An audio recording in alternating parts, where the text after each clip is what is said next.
அல்லாஹ் சொல்கிறான், நபியே சாட்சிகளில் மிக பெரியது எது என நீர் அவர்களை கேட்பீராக.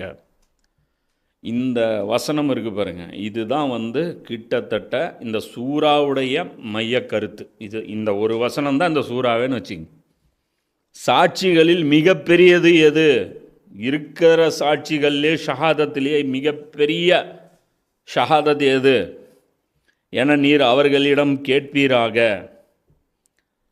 அப்போ அவங்க எதுவுமே மறுபடியும் என்ன பண்ணுறாங்க, பதில் வாய மூடிட்டு தான் இருக்காங்க. அதுக்கு மறுபடியும் ரசூலாவே பதில் சொல்கிறாங்க, அல்லாவின் சாட்சியே பெரியது. சாட்சிகள்லே பெரிய சாட்சி எது தெரியுமா? அல்லாஹ் சாட்சி ஆக்குறான், பெரியது. அவனே எனக்கும் உங்களுக்கும் இடையில் சாட்சியாக இருக்கிறான். அவன்தான் எனக்கும் உங்களுக்கும் மத்தியில் சாட்சியாக இருக்கான். நான் அல்லாஹ்வுடைய ரசூல் தான்.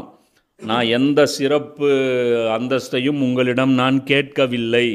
எனக்கு சக்திகள் இருப்பதாக நான் ஆர்கியூமெண்ட் வைக்கவில்லை. இந்த தீனுடைய லான்ச்சு நான் தான் பண்ணேன் என்று சொல்லவில்லை.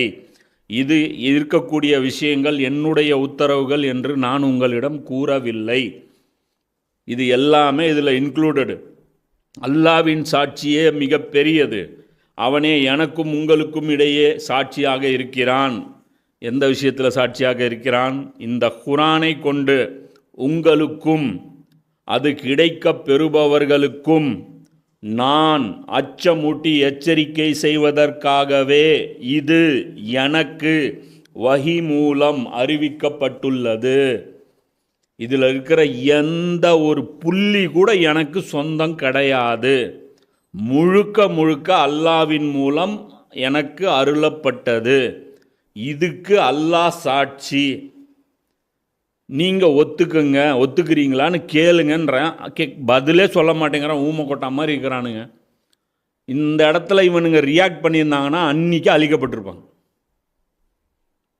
புரியுதா? பொய்யர்களின் மீது அல்லாவின் சாபம் உண்டாவதாகன்ட்டு அங்கே ஒரு முபாலா நடந்துச்சுல்ல, அந்த முபாலா இங்கே நடந்திருக்கும். ஆனால் எவ்வளோ கெட்டிக்காரனுங்க பாருங்க.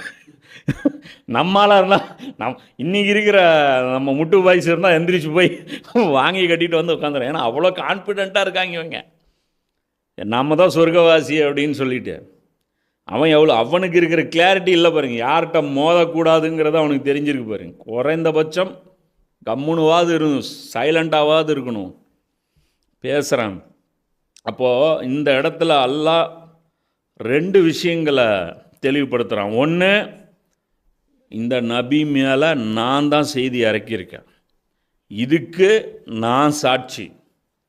இதில் ஏதாவது பிரச்சனை இருந்தால், அப்ஜெக்ஷன் இருந்தால், இதோ என் நபி உயிரோடத்தான் இருக்காரு, வாங்கட.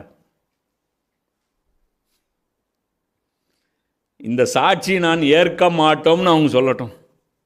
சொல்லியிருப்பானா? ஒருத்தன் சொல்லியிருப்பானா? இதெல்லாம் தான் குர்ஆன் அல்லாஹ்வுடைய வேதம்ங்கிறதுக்கு சாட்சி. புரியுதா இல்லையா நான் சொல்கிறது?